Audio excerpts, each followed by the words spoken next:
Hello everyone, and welcome to this video. It's not ready to be made, to be honest, but I'm gonna do it anyway because this is for the students in the summer, and we're at that point where you're looking at vector space and their axioms. It's very abstract, which I like the abstractness, so I'm gonna dive into it a little bit to help explain the axioms.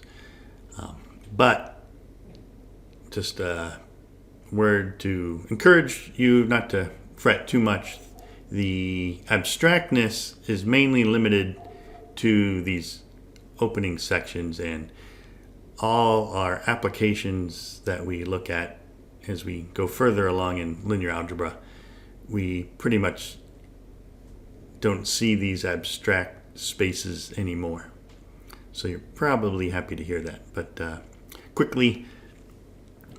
hopefully quickly, then why do we have these definitions, and what does the abstract spaces look like? So here are the usual list of axioms.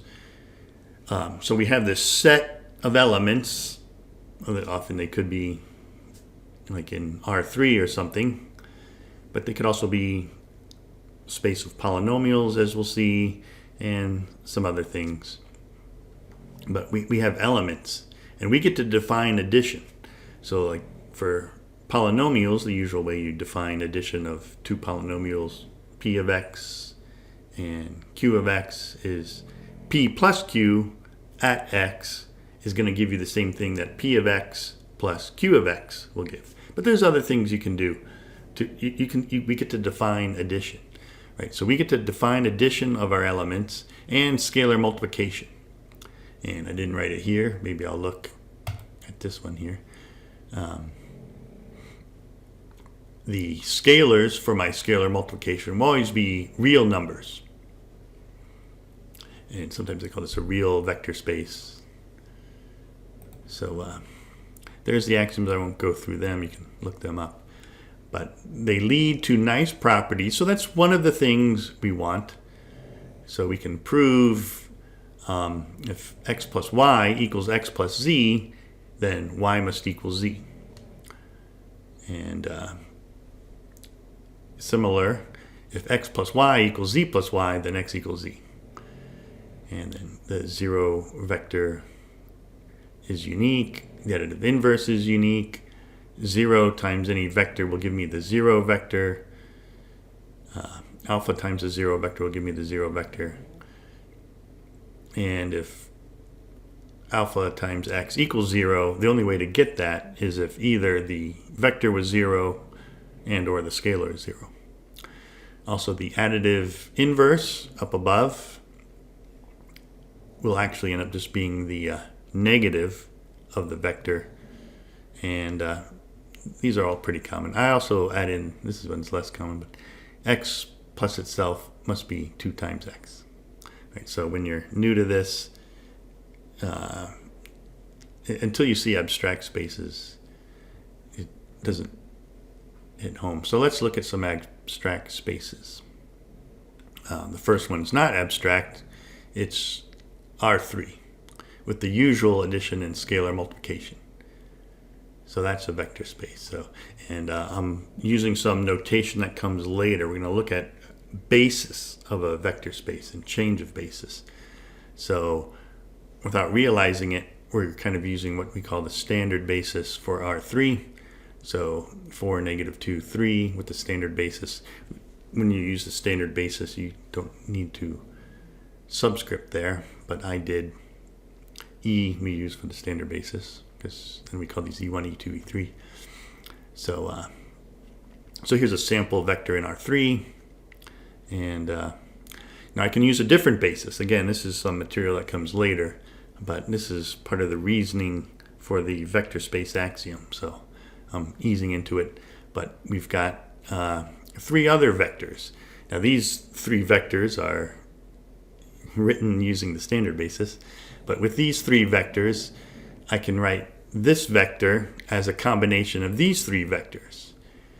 So this vector, 4 in the top slot, sometimes say the x component, whatever, negative 2 and 3, is also negative 117 times this vector plus 98 times this vector and minus 25 times that vector.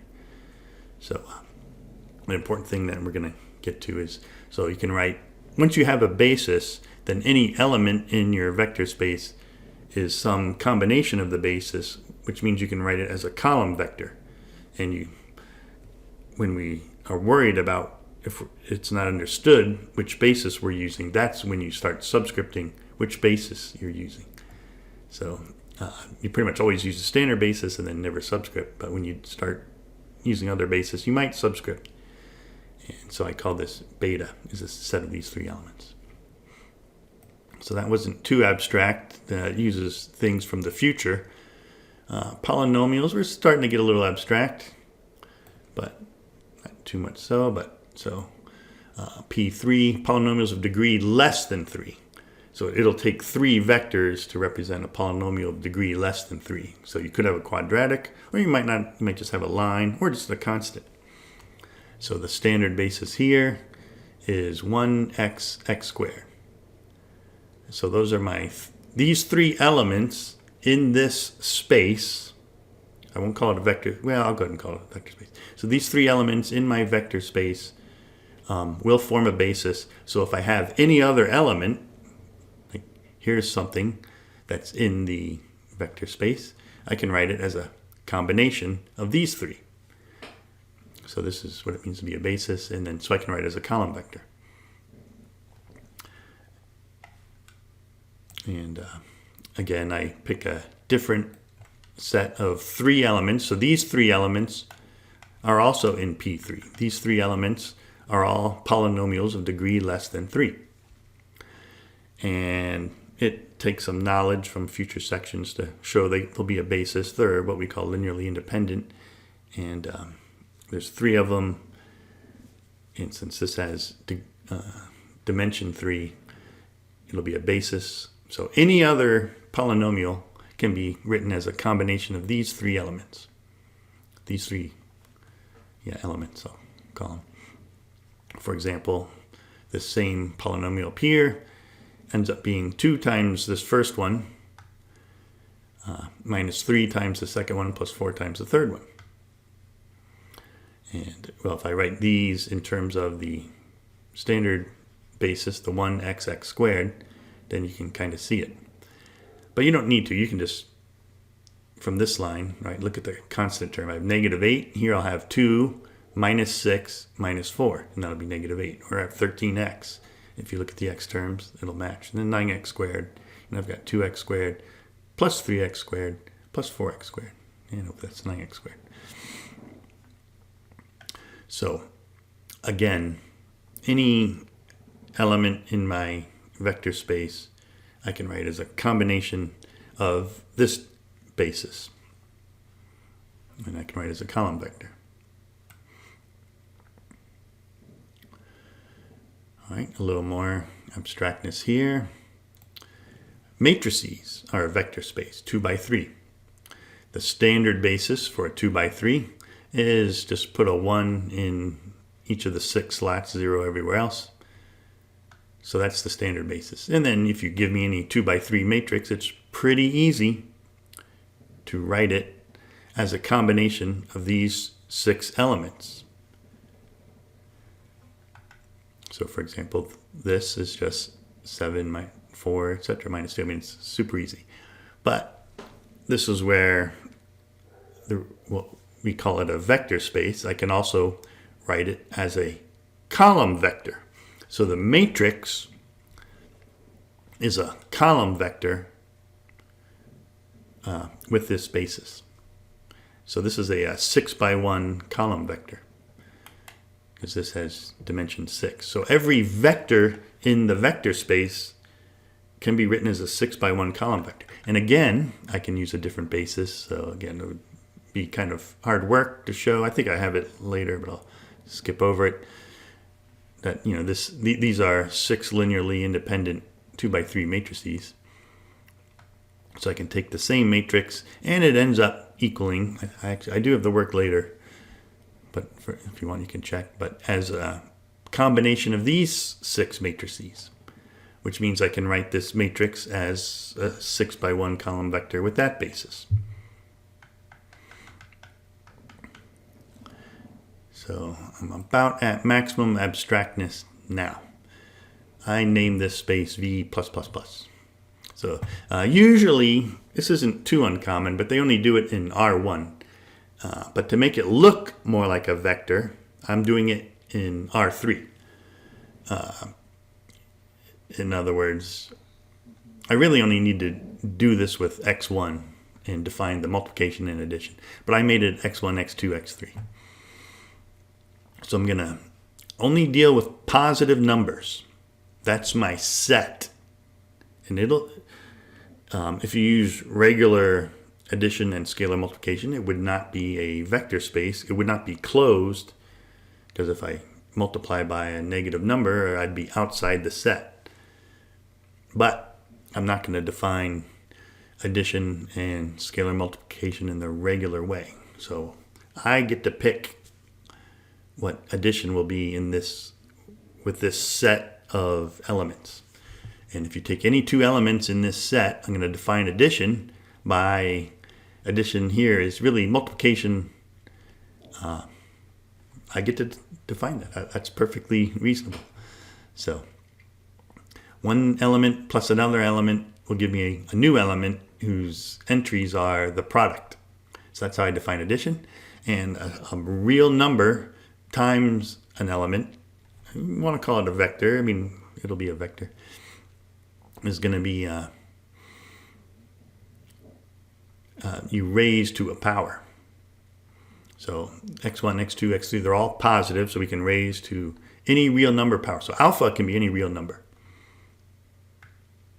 With this, if you go back to the axioms, the vector 0, if it is a vector space, which it is, I'm not going to go through that work, but 0 times a vector should give me the 0 vector.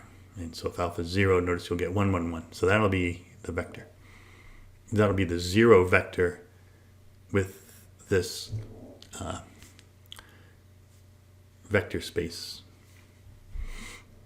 And the additive inverse, so if I do -1 times x1, x2, x3, well, if alpha is -1, you get to the -1's power. So there it is. So I don't have an example, but you can see. So what does it mean? So x1, x2, x3 plus 0 has to be x1, x2, x3. Well, obviously, if this is 1, 1, 1, then x1, x2, x3 plus 1, 1, 1 will be itself x1, x2, x3. So you can kind of see that. And for the additive inverse, I want one vector plus the additive inverse to give me the 0 vector. Well, if I have x1, x2, x3, then 1 over x1 plus, or 1 over x2, 1 over x3, if you add them together, you'll get 1, 1, 1, which is the 0. So hopefully you can see that. Anyway, so let me pick an element in this vector space. I just pick any 3 positive numbers. I pick powers of 2 for convenience for what's coming up when I do my standard basis, but I can pick any 3 positive numbers. And here it looks like a vector. But to distinguish between elements of a vector space and column vectors, I'm going to have to change notation. And in one sense, I was a little lackadaisical in some earlier ones where I just used column vectors. Because it really doesn't matter, so we're a little bit lazy there. But a column vector is a combination of bases. I haven't mentioned the basis, and this is not the same as, right? The standard basis won't work here. So, so I'm going to redo the whole vector space. Hopefully this will make sense in a moment. So it's the same vector space, but now I'm just writing them with angle brackets instead of columns. So this vector space involves 3 positive real numbers and addition of the 2 elements. You multiply component-wise. A scalar multiple, you raise to that power. So it's the exact same thing, but I've just changed the notation because now I'm going to bring in a basis. So note V++ is a vector space with 0, 1, 1, 1 and the additive inverse. So there, it's the same as above, just angle bracket instead of column vector. But now I'm bringing in a basis, and earlier I used E1, 1. Actually, I did an example on paper I'll show in a moment, where I did it in 2 dimensions. I don't know why I went to 3 dimensions here, and I used E and then 1, 1. So if you think about the standard basis, you've got 1, 0, 0, 0, 1, 0, 0, 0, 1. And then the vector 0 would be 0, 0, 0. So you're changing the vector 0 in one component to a 1 in each of the 3 slots, one at a time. So the 0 vector got changed just in one slot 3 times. So that's how you made the standard basis there. So, and that's kind of what I'm doing. But my 0 vector is here, so I'll change this, and you could change it to E, but here I use 2. You could do any real number other than 1, any positive real number. And then I changed the 0 vector in the second slot and then in the third slot to the number 2. Then 16, 8, 1/4. Again, I purposely chose it for convenience, but we'll look in general in a moment. But can be written, I did the work here. Let's see if I can. Well, it's 16, 1, 1 plus 1, 8, 1 plus 1, 1, 1/4, right? If I adding means multiply component-wise. So if I add, it would be 16 times 1 times 1, 1 times 8 times 1, and 1 times 1 times 1/4. So obviously I get the same thing. But this is like this, but to the 4th power, right? So 2 to the 4th will give me 16. And this will be this to the 3rd power, because 1 to any power is 1, so I don't have to worry about those. And to get to 1/4, I need a -2 here. So 16, 8, 1/4. How I chose, so here it's a little more ambiguous what the standard basis should be. Unlike our common spaces of polynomials or, R3, it's pretty obvious what the standard basis should be. But here, I use 2. You could also use E, but you can use anything as a standard basis. But you have to tell the reader. Anyway, so any element is some combination of my basis and can be written as a column vector. And in general, no matter what 3 positive numbers you give me as a column vector, I'll get the the log base 2 of those 3. If I'd used E, then it'd be natural log. So if I had E here, I would actually have natural log of 16, natural log of 8, and natural log of 1/4. So that's what it means to be a vector space. I did choose another set of 3 elements. All right, so this is some future stuff. So maybe I'll zip through it. But here's 3 other elements, and actually they're not linearly independent. So I forget where this section comes in. It's coming up sometime in maybe 3.3 or something. But anyway, there is a combination of these 3 vectors which gives me the 0 vector. By the time I think you get to linear independence, we've kind of left the abstract spaces, so you won't have to worry as much. But note -2, the scalar, times how I define scalar multiplication, W1, this vector, and so on, plus how I define addition, is going to give me these 3 vectors, which gives me the 0 vector, which is not what you want to be possible. That means they're not linearly independent.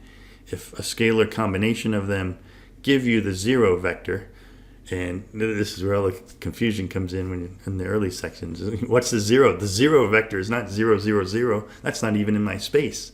The 0 vector is the vector which I can add to any other vector and just get the same vector back again. So my 0 vector is 1, 1, 1. And anyway, I get it. So those three vectors are not linearly independent, so they can't be a basis. But these three, they're similar. I think the first two are the same, and then the third one got changed. So instead of 2, 4. Now they are linearly independent, and I can write any element as a combination of these three elements. Here's this element with our standard basis, right? Log base 2. So this is 2 cubed, this is 2 to the negative 2, this is 2 squared. So with my standard basis of 2's in each slot, log base 2's, then I can write any vector. I could have a 10 here, but then I just have log base 2 of 10. But so for convenience, I'm picking powers of 2. But anyway, so any three positive numbers you can write using the standard basis. And for this particular one, I go through some math and change it into these three. I won't worry too much about it. You can follow it yourself. And so in other words, it would be this vector with this basis. Again, that's future stuff, but it all is relevant for the definition of standard basis. So let's see. Here's some of the work to get how it is in each of the bases. So that's why these are not linearly independent and so forth. I'll skip all that. Here I kind of go back to, well, you know what, I shouldn't have used column vectors yet until I defined the basis. So any element is some combination. So this vector in R3 can be written as a column vector using these three vectors, and the column vector would look like that with that standard basis. And then with this basis, then this element is written this way. So kind of redoing that first example. Anyway, so here's my definition. Every element in a vector space can be written as a linear combination of a basis. I haven't gone through how to get the basis or anything, but if you have a basis, which you will for a vector space, so that's kind of why we call it a vector. You'll be able to write any element as a column vector. Let me go back to, for example, the polynomial one. Right? I mean, I'll even use this more abstract one. So if you give me any polynomial, it's just a column vector of three numbers using that basis. So this is not going to be, oh no, this is a vector space. What am I doing here? Oh, but I didn't do the work. So, it's incomplete. How many examples was I going to do? I was going to do like 50 examples. But anyway, here I define the space. This is, I know, in the homework for my class. Again, it's a weird looking definition. They do it in both one-dimensional and two-dimensional. I look at it two-dimensional here. So take any x1, x2 can be any real numbers, but we change how we define addition. We don't use the usual addition. Instead, it's x1 plus y1 plus 2 in the first component, and x2 plus y2 minus 3 in the second. And then a scalar times a vector is defined this way. And this will be a vector space, but the zero vector is not 0, 0. It's negative 2, 3. And the additive inverse is not negative x1, negative x2, but instead negative x1 minus 4 and so on. And here I have an example. So I picked any element in my vector space, 6, negative 5, and I want to add 0 to it. Well, I claim negative 2, 3, 0 is, I claim negative 2, 3 is the 0. And so if I add, with this definition, you add and then add 2. So add these two and then add 2, well, I'm going to get back 6. And in the second component, you add and then subtract 3.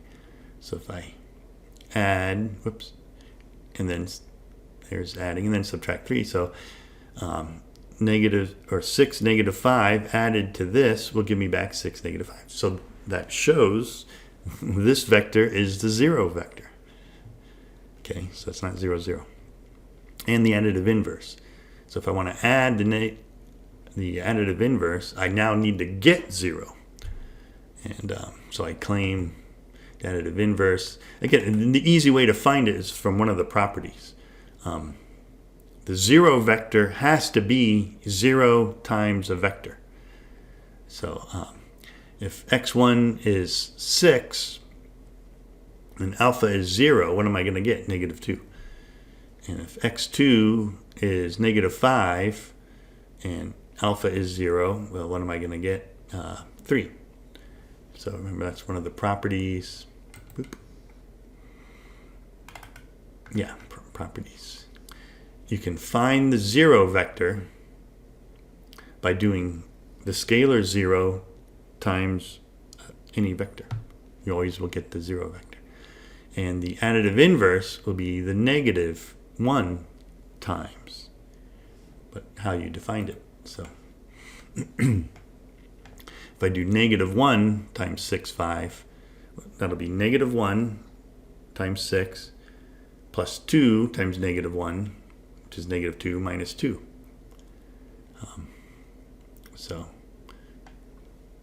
Well, in general, so it'll be negative x1 minus 4. And again, if alpha is negative 1, well, I'll get negative x2 minus 3. Oh, no, plus 3 plus 3 if alpha is negative 1. So plus 6. And so 6, negative 5, plus 6, negative 5. So if I distribute that negative, what am I going to get? I'll get negative x minus 4 and negative negative 5, which is plus 5 plus 6. So following that. And so that's 6, negative 5. I just simplified. That's negative 10, 11. So negative 10, 11 is the additive inverse of 6, negative 5. And to check that, if we do our addition, I'll add them up. And the addition's defined by adding and adding 2. Adding and subtracting 3 in the second component. And I'll get back negative 2, 3. But that is my 0 vector. So the 0 vector works on all vectors. The additive inverse is different for each vector, right? If I picked a different vector, I'd have a different additive inverse. But for this vector, its additive inverse is this. Finally, this one's not a vector space. This is the only one I go through the work on, but the previous, it's almost like that previous one with positive numbers, but now I'm including 0. But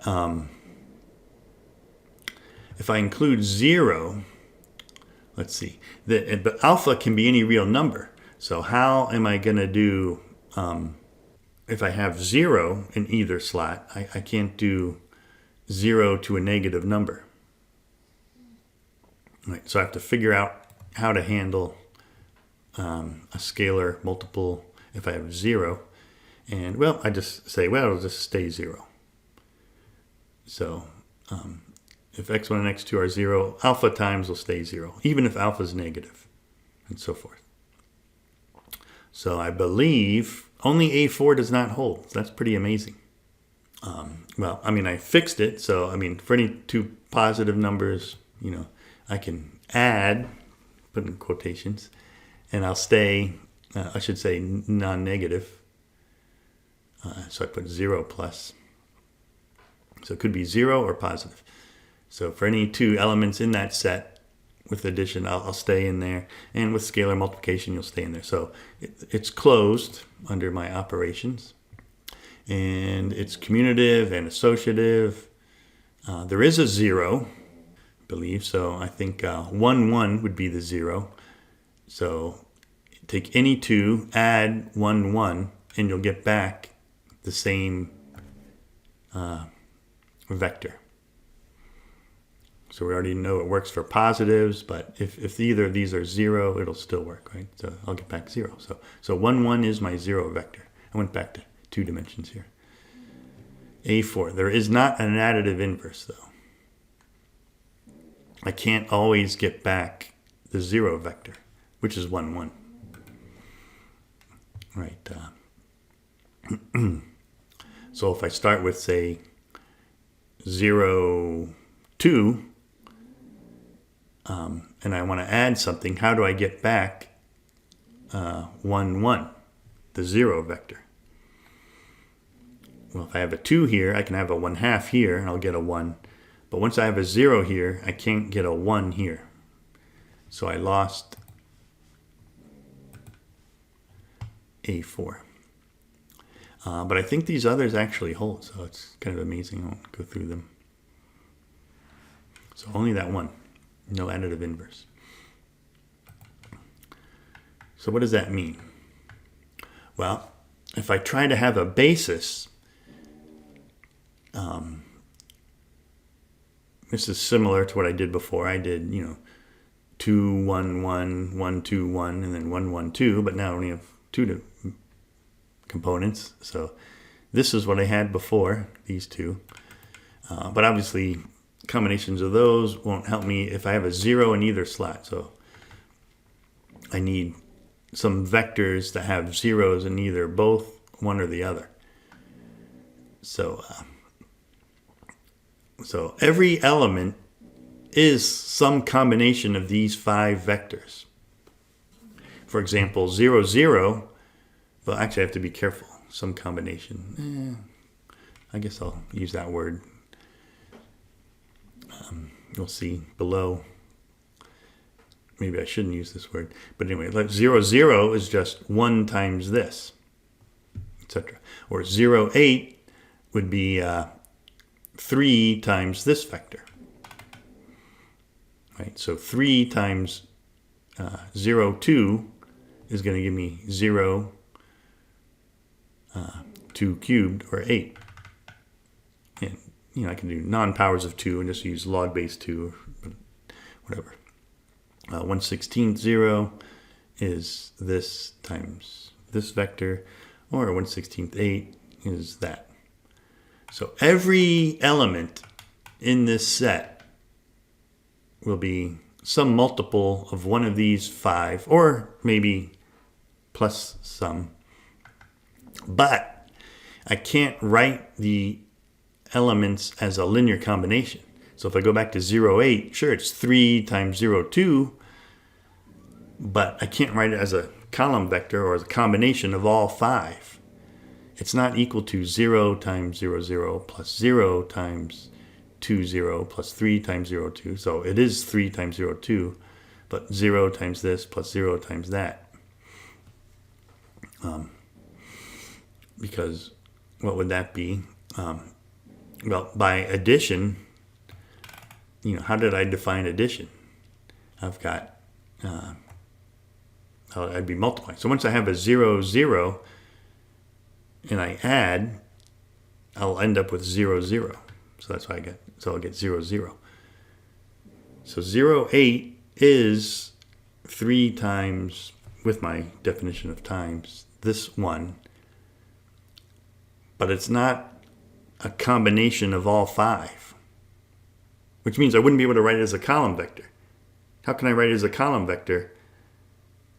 A column vector is what multiple of each of the things which are supposed to be your basis. Blanks aren't allowed. You could put a 0, but you can see if I put a 0, it's not going to work or anything. And actually even, so. And the same with these other two. In fact, I'm always going to get 0, 0. So any combination of all 5 of these is always going to give me 0, 0. I don't even need this first one, just from these two with the 2, 0 and 0, 2. Once you try adding, you're going to get 0, 0, right? Because 2, 0 plus 0, 2 is going to be 0, 0. So you can't write elements as a column vector. So there's the whole thing. So that's why we have vector spaces and so on. And again, it's pretty abstract. That was the only example I did. These are also, I might as well look at them, but just to mention, these are not vector spaces. So once something doesn't hold, you're not a vector space. Some reason sometimes students only think C1, C2. If it's not closed, it's not a vector space. That means it's not a subspace, but of a vector space. But anyway, so once something doesn't hold of the C1, C2, A1 through A8, as long all 10 of them have to hold, or you don't have a vector space. So I won't go through it, but what I was going to do is, try and find a set that every other element can be in terms of maybe the set, but you can't write it as a column vector. You can't do a full linear combination of the set. So, kind of a long video, but that's why we have the axioms here.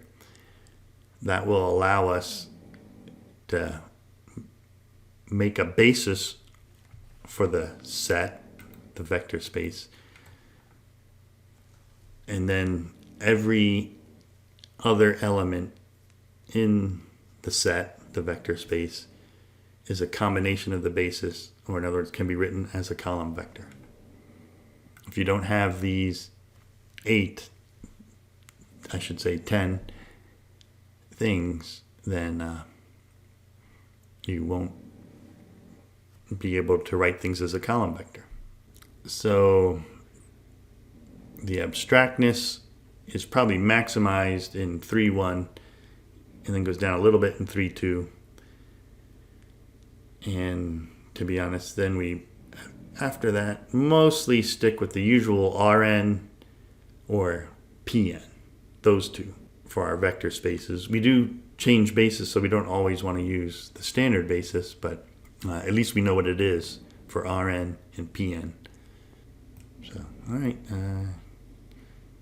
so I'll stop here and hope this may have helped you, but if you don't like the abstractness, it does go away.